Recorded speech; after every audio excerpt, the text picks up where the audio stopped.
Amigas y amigos, seguimos en nuestras reflexiones sobre el año de la fe y recuerde que en ese documento del Papa Benedicto XVI, Porta Fidei, la puerta de la fe, nos ha pedido sobre todo dos documentos que hay que recordar, desarrollar y estudiar, y uno de ellos es el Concilio Vaticano II. 50 años de que este fabuloso documento surgió para la orientación, para la directriz y para la guía de la Iglesia Católica. Así que 50 años del Concilio Vaticano II. Yo quiero detenerme en una de las constituciones dogmáticas. Le cuento que son 4 constituciones dogmáticas, que obviamente el concilio, hemos explicado, es un documento más bien pastoral, no es contestatario a alguna desviación de la fe, a algún problema concreto y específico, sino a una necesidad pastoral de reubicar, de actualizar el trabajo de la Iglesia. Entonces, estamos ahora en la constitución dogmática de la Dei Verbum, palabra de Dios. Fíjense que son 4: la luz de las gentes, Lumen Gentium, la Dei Verbum, palabra de Dios, Sacrosanctum Concilium, Sacrosanto Concilio sobre la liturgia, y la Gaudium et Spes, gozos y esperanzas, la Iglesia en su relación con el mundo, con la sociedad. Nos detenemos en el número 2, esta constitución dogmática sobre la divina revelación, la Dei Verbum.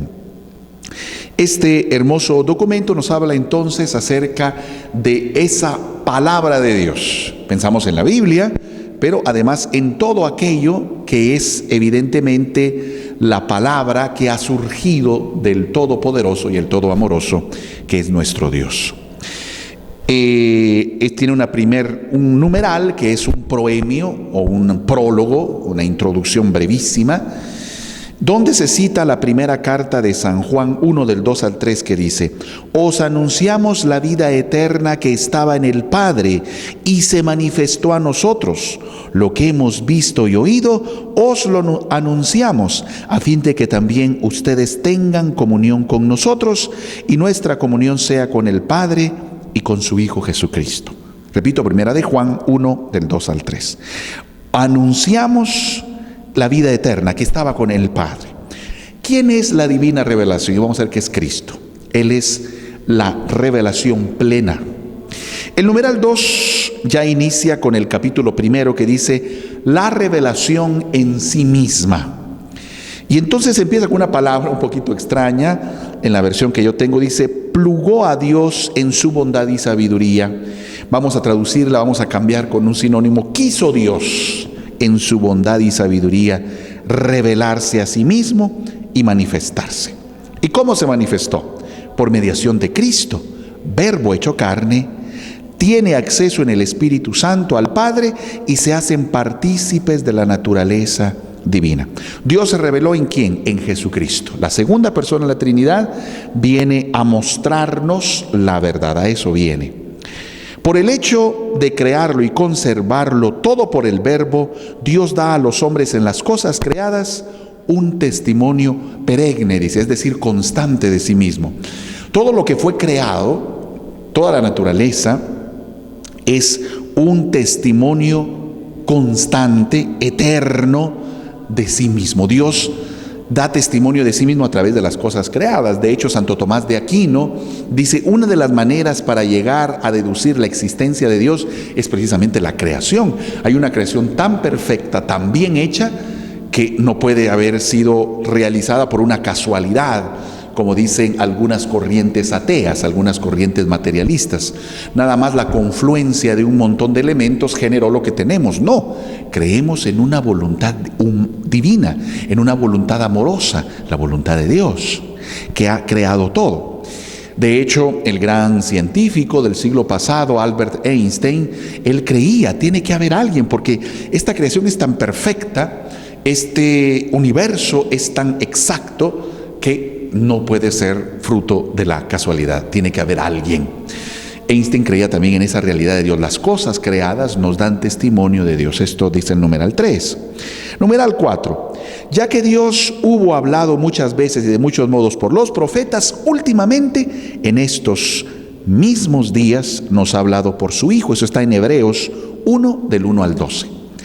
Fíjese que todo el Antiguo Testamento vemos a los profetas, va a venir el Mesías, el anuncio, la proclamación. Todos los profetas vienen preparando y Dios habla a través de los profetas, queriendo corregir al hombre, queriendo orientarlo, queriendo a través de los patriarcas como Moisés, que a él se le entregan las tablas de la ley en el monte Sinaí, que lo encontramos en Éxodo 20 y en Deuteronomio 5, los 10 mandamientos. Es decir, Dios habla a través de muchos hombres en el Antiguo Testamento, pero últimamente, en la plenitud de los tiempos, o sea, llegando el momento justo, el momento oportuno, Dios se manifestó a través de su Hijo.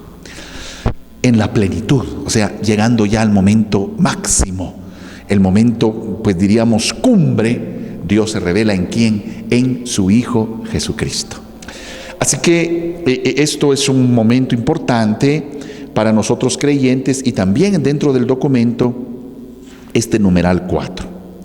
Así que Dios que revela debe prestársele aquella obediencia de la fe.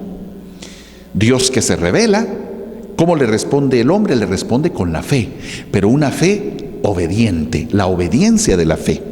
Romanos 16:26 nos puede ayudar a esto. Romanos 16:26. Así que, amigo que nos observas, la revelación la ha hecho Dios a través de Jesucristo de una manera plena.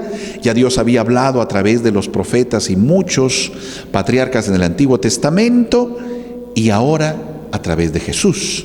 Y ahora, ¿cómo respondemos? A través de la fe. Capítulo 2 habla sobre la transmisión de la revelación. ¿Cómo se transmite? Bueno, Cristo vino y reveló a Dios. ¿Y ahora? Ahora, dice el numeral 7, lo que Dios revelara para la salud de todos los pueblos, dispuso Él benignísimamente que permaneciera íntegro para siempre y se transmitiera a todas las generaciones. ¿Cómo se transmite lo que Jesús ha venido a revelarnos? Se transmite precisamente a través de los apóstoles y ellos a través de sus sucesores, es decir, la iglesia. ¿Cómo se transmite lo que Jesús nos enseñó? A través de la iglesia. La iglesia es la que transmite, tiene ese deber. Dice el numeral 8, así pues la predicación apostólica que se expresa de modo especial en los libros inspirados, son los libros de la Biblia, 46 del Antiguo Testamento, 27 del Nuevo Testamento, para un total de 73 libros, son los libros inspirados, debía conservarse por su sucesión continua hasta la consumación de los tiempos. Los dichos de los santos padres atestiguan la presencia vivificante de esta tradición. Hay una palabra escrita, pero hay una palabra viva. Es decir, aquella que se transmite de generación en generación. Los santos padres, ¿quiénes son los santos padres que menciona aquí el numeral 8? Bueno, aquí quiero mencionar San Ignacio de Antioquía, San Irineo de León, San Juan Crisóstomo, San Agustín. Bueno, son estos grandes pilares que una vez desaparecieron los discípulos, hombres, los que he mencionado, con gran inteligencia, con gran prudencia, pero con una profunda espiritualidad. Hombres santos, pero hombres muy doctos. Estos son los padres, los santos padres. Nosotros en el seminario vamos a una clase que se llama patrística, donde tratamos de profundizar en el conocimiento de estos grandes hombres que en su momento transmitieron también la palabra de Dios a la gente de su tiempo. Así que eso es un punto importante en la iglesia. Numeral 9. Así pues, la Sagrada Tradición y la Sagrada Escritura están estrechamente trabadas y comunicadas entre sí. La tradición y la Escritura. Déjeme decirle que la Escritura, la palabra de Dios que tenemos, ella también es fruto de la tradición. Efectivamente, los libros de la Biblia, sobre todo pensemos en los evangelios, no estaban siendo escritos en el momento que Jesús iba haciendo milagros, en el momento que Jesús iba dando discursos, no estaban los apóstoles en ese momento apuntando, no. Usted lea la Biblia y nunca Jesús dice, escriban, apunten. No manda eso. Eso es algo posterior. Se dieron cuenta de la necesidad de ir escribiendo todo lo que recordaban, pero eso fue posterior. Y en todo ese tiempo, pues a través de una tradición oral, Jesús hizo esto. San Pablo, déjeme contarle, predicó sin Biblia. No existía la Biblia cuando San Pablo andaba predicando sobre Jesucristo. Él tuvo que oír lo que la tradición venía diciendo de Jesús. Y sobre lo que él oía, pudo predicar. Así lo instruyeron a él. Así que la misma Biblia es el resultado de un camino de tradición. Así que esto es valioso para poder entender tradición y escritura, porque también la escritura es fruto de una tradición oral. Ellas están relacionadas, por lo tanto, de una manera profunda. Dice el numeral 10, la sagrada tradición y la sagrada escritura constituyen un solo depósito sagrado de las palabras de Dios encomendado a la iglesia. Hay un depósito formado entre tradición y sagrada escritura. Fíjense, esto es precioso. Estos dos elementos constituyen un depósito de donde la iglesia toma para enseñar el magisterio. Tradición, escritura, magisterio. Ahí están tres elementos que van constituyendo evidentemente lo que la iglesia transmite. Sabemos que tenemos hermanos en Guatemala contra las sectas que ellos solo tienen la Biblia, no tienen ni tradición ni tienen magisterio. En cambio nosotros tenemos la Sagrada Escritura, una tradición oral que acompañó a la Sagrada Escritura desde sus inicios. Recuerde que el Evangelio de San Juan así termina. Hay muchas otras cosas que dijo Jesús, pero que no están anotadas en este libro. Fíjese que es tremendo esa afirmación del evangelista, del escritor sagrado, cuando afirma eso. También San Pablo en una de sus cartas dice, esto se los escribo por carta, pero estas otras cosas se las voy a decir de viva voz. Hay cosas escritas y hay cosas de viva voz. Eso es tradición, aquello que se ha mantenido a lo largo de los siglos desde los inicios y que por lo tanto también es una base importante para entender lo que Dios quiere manifestarnos. Ahora, explicar esa tradición y explicar esa Sagrada Escritura se le llama magisterio, realizado obviamente por los santos padres, por los papas, por los concilios, documentos oficiales de la iglesia. Ese es el magisterio. Cuando un obispo habla, emite un documento, eso se llama magisterio también. Cuando el Papa saca un libro, eso también es magisterio, enseñanza de la iglesia, porque están basados en la Sagrada Escritura y en la tradición, así que tienen una relación profunda. Capítulo 3 habla la inspiración divina de la Sagrada Escritura y su interpretación. Esto es importantísimo. ¿Cómo entiende la iglesia el fabuloso hecho de la inspiración? ¿Cómo viene la persona y se pone a escribir el libro sagrado? ¿Cómo pasó eso? Yo quiero contarle, para tener un parámetro, una manera de comparar, que algunos no católicos piensan que vino el Espíritu de Dios, poseyó en un éxtasis al escritor de tal manera que quedó, diríamos, en trance, dormido, y Dios le tomó la mano y le puso a escribir. Algunos piensan que así fue. Y por eso dicen ahí no hay ningún error, porque Dios mismo solo agarró la mano del escritor. Nosotros no creemos que fue así. Escucha el numeral 11. Dios es el autor y como tal han sido confiados, Dios ha confiado a ciertos hombres. Sin embargo, en la composición de los libros sagrados, Dios escogió a hombres de los que se valió, dentro del uso de sus fuerzas y facultades humanas, que sabemos que son limitadas, para que obrando Él en ellos y por ellos, consignaran por escrito como verdaderos autores todo aquello y solo aquello que Él quisiera. Mire qué importante esto. Dios toma al ser humano, pero le respeta su realidad humana. Dios le da, como diríamos, la idea central, y el escritor escribe, pero escribe con su manera de entender, su cultura. Dios respeta eso, pero hay una idea central. Eso es importante, porque entonces al acercarnos a la Sagrada Escritura sabemos que hay elementos del pensamiento humano y hay elementos que son la idea central que Dios ha querido transmitir. Por ejemplo, San Pablo en un pasaje bíblico dice, las mujeres en la asamblea que se callen. Entendemos que la idea de esto es que haya un cierto orden, pero también entendemos que San Pablo estaba condicionado por una cultura machista. Eso no lo agarramos al pie de la letra. Las mujeres, de hecho, pasan a hacer lecturas, por ejemplo, dentro de la Eucaristía. Algunas de ellas son ministras extraordinarias de la Sagrada Comunión. Algunas de ellas en algunas reuniones son catequistas, explican la palabra de Dios. Es decir, no seguimos porque entendemos que hay un elemento cultural. Entonces Dios toma al hombre, pero este hombre pone su cultura, su pensamiento, su manera de entender, pero hay una idea central que es lo que Dios ha querido inspirar, y esto es importante. El numeral 12 es fundamental. Dice, para averiguar la mente de los agiógrafos, o sea, escritores sagrados, hay que tener en cuenta, entre otras cosas, los géneros literarios. Aquí la Dei Verbum se mete a elementos muy importantes. ¿Qué es un género literario? Es una manera de escribir. Aparte es una poesía, aparte es, diríamos, una fábula, donde hablan los árboles, los animales. Una poesía es algo que salga hermoso, que rime. Y entonces en la Biblia hay eso, géneros literarios. Los salmos son cantos, por ejemplo. Hay libros que son géneros literarios históricos, libros históricos se conocen porque narran la historia, tratan de narrar elementos históricos. También tenemos distintas maneras de escribir, y eso hay que entenderlo a la hora de acercarse a la Biblia. Una de las cosas que más nos impacta y ha trascendido es, por ejemplo, el género literario apocalíptico. El Apocalipsis. No lo podemos agarrar al pie de la letra, es una manera de escribir. Dice, las estrellas caerán.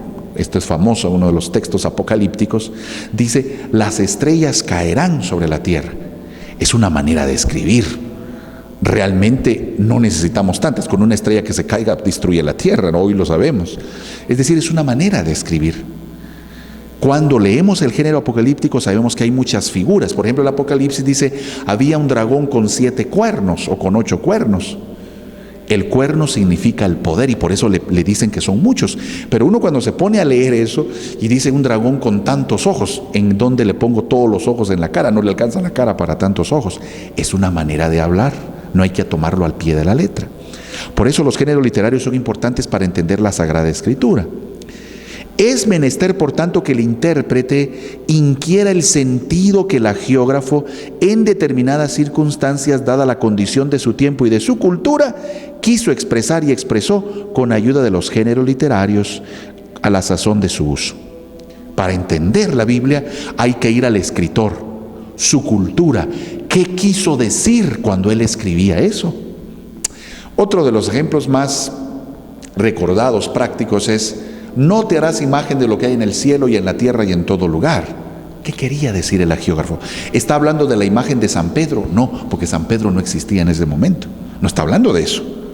No te harás imagen de lo que hay en el cielo, en la tierra y en todo lugar. ¿A qué se refiere?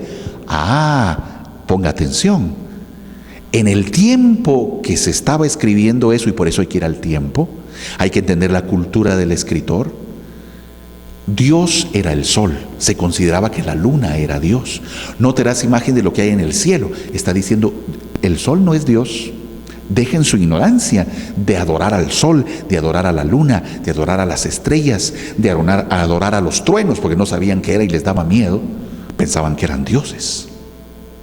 De lo que hay en el cielo y en la tierra. Hoy todavía hay culturas que adoran, por ejemplo, a la serpiente, la anaconda, esa gran serpiente. ¿Por qué la serpiente? La serpiente era algo particular porque ellos pensaban, como se metía en el suelo abajo, ellos pensaban que abajo había un mundo. Cuando temblaba pensaban ahí los dioses a saber qué están haciendo, tenían temor a lo que había debajo de la tierra. Entonces la serpiente la adoraban. Lo que hay en los mares, no sabían de lo que era una ballena, todos solo miraban el movimiento de unos grandes animales, pero no sabían qué era, los consideraban dioses. Cuando el escritor dice, no te harás imagen de lo que hay en el cielo, en la tierra y debajo de la tierra, ni en los mares, estamos hablando de una cultura politeísta que adoraba todo.